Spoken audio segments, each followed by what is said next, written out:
today's video ay magluluto tayo ng soup. Okay, kasi na-miss na natin yung soup. So, yung ating mga ingredients ay meron tayong egg tofu, egg, mushroom, white pepper, salt, and mushroom powder. Una natin gawin ay painitin lang natin yung ating frying pan.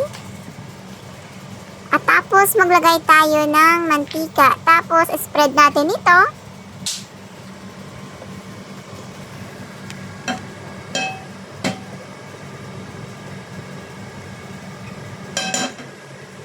At saka natin prituhin yung ating egg tofu.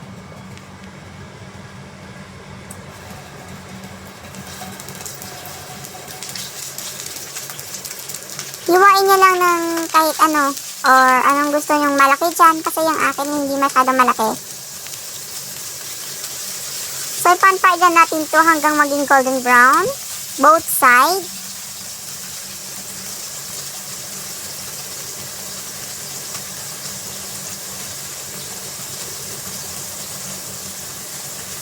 Nakita ko lang tong recipe na to sa sa Facebook.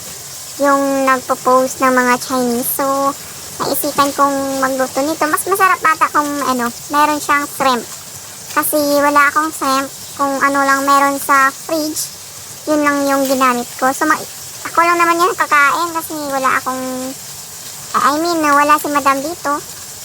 So, tinatry ko muna and then if uuwi sila, galing bakasyon, may gusto niya magpaluto ng sabaw, di lutuan ko siya ng, yun yung recipe. At least alam ko na kung ano yung taste. Kasi sa kanila, itlog at kamatis, okay na. Yung egg drops ba yun? Oo, tomato egg drops, yung tawag doon. Sold na sila, yun lang yung kakainin nila. Hindi katulad ko na may rice, may ulam, so magastos. Yung 1,000 mo na food allowance, hindi kasya sa isang buwan.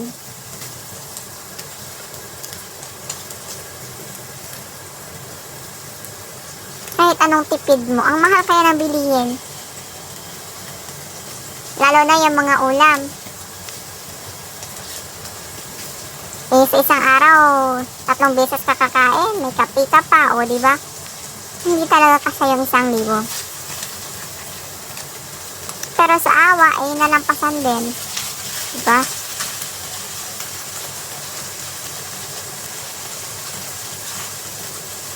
Ganyan talaga ang buhay. Minsan, masaya. Minsan, malungkot.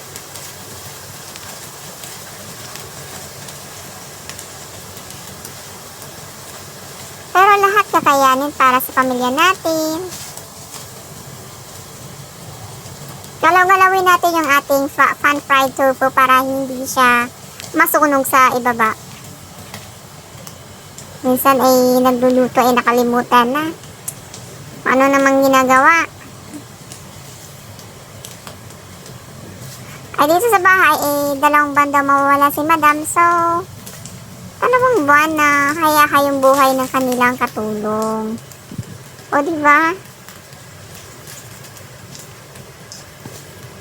Yung binabantayan ko lang dito is pusa at saka aso lang. Mas linis-linis na ng bahay. O, diba? Napakaganda. Mayaman si madam pero siya, simple lang. Hindi sila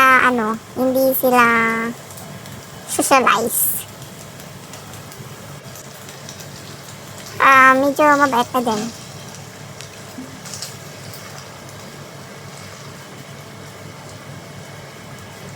Yung anak niya mabait na din.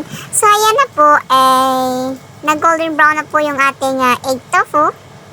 So, isali na natin ito sa plate.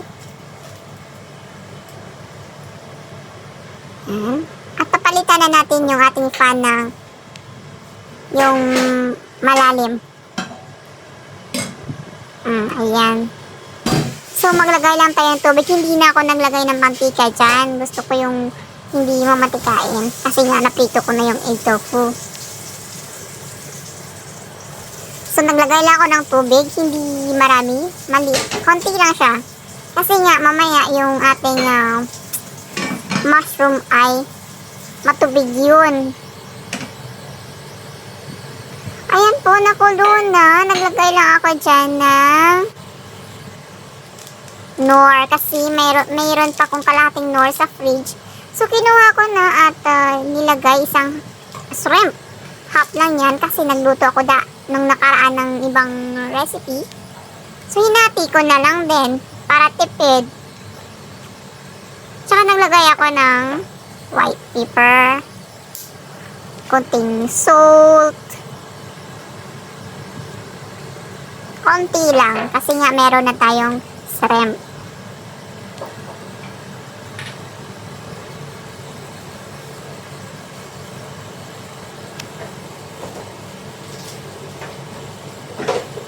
Paluan na natin hanggang matunaw yung ating nor. Masarap kasi pag may nor shrimp. Mas masarap talaga kapag may shrimp talaga. Wala. Alangan pang bibili pa ako.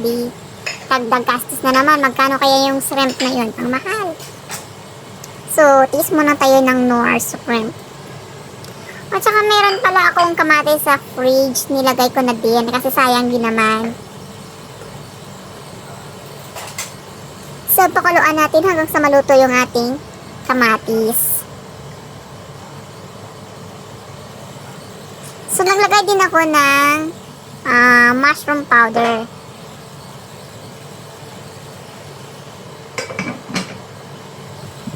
At takpan natin ito hanggang magkulo. So, ayan na po, nakulo na po yung ating tubig. At medyo luto na po yung ating kamatis. So, ilagay na natin yung ating mushroom.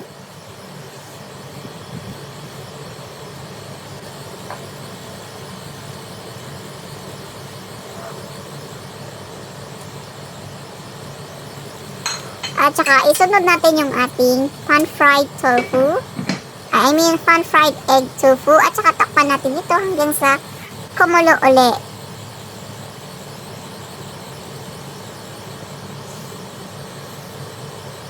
Kasi yung mushroom, mabilis lang naman maluto yan. Saka mura lang yung mushroom. Ayan, kumulo na. So, next natin gawin ay haluin natin para pantay-pantay yung pagkaluto ng ating sabaw. Or yung pagkaluto ng ating mushroom.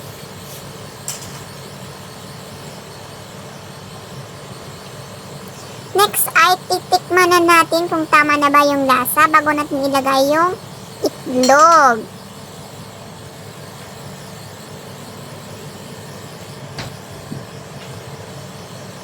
So may kulang siya, naglagay lang ako ng patis. Diba pampadagdag lasa yung patis? Konti lang, yung drops lang. Kasi kapag too much naman maalat. So konti lang.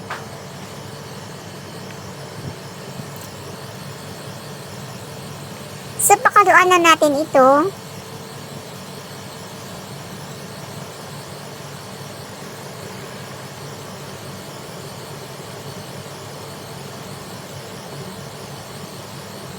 Hindi ko na tinakpan yan.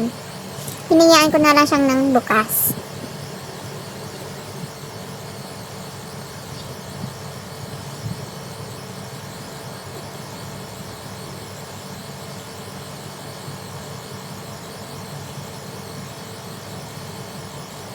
Minsan kasi masarap din maghigop ng sabaw. Kaya lang minsan marami din kailangan na ingredients. Diba? Minsan nakatama din magluto.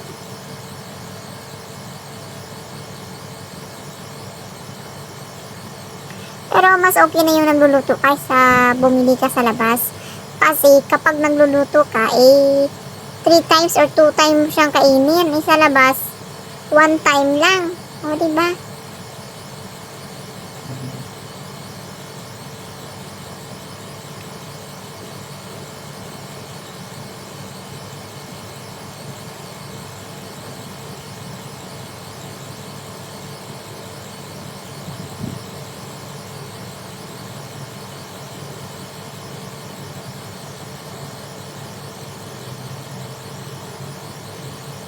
masarap naman din yung lasa.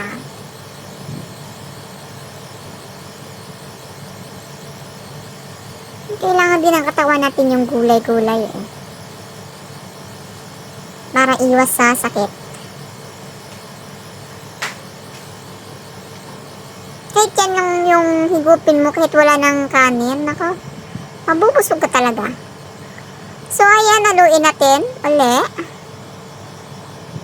At saka tikman natin uli kung tama na yung lasa. Or satisfied na ba tayo sa lasa ng ating niluto. Tsaka natin ilagay yung ating itlog. I-crack lang natin, ibubo. Tapos, haluin natin. Diba? O, ganyan lang.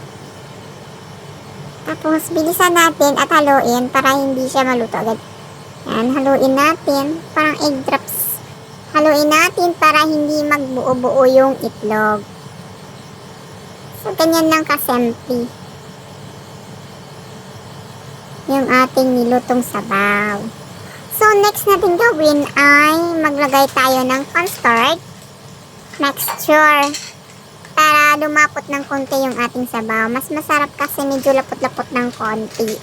So, naglagay ako dyan ng konti lang na cornstarch mixture. Cornstarch mixture. Para maging lapot-lapot mo ng konti yung sabaw ng ating mushroom.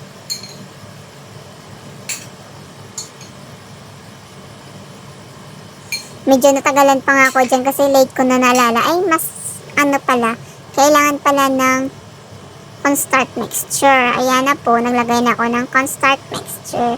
So, after that, pakuluan lang natin hanggang sa maluto yung ating cornstarch. Kasi kailangan talaga maluto yung cornstarch natin bago natin i-turn off yung apoy.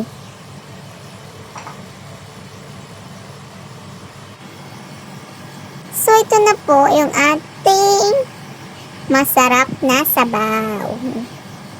Mushroom soup with egg tofu. O, diba may masarap ka ng sabaw?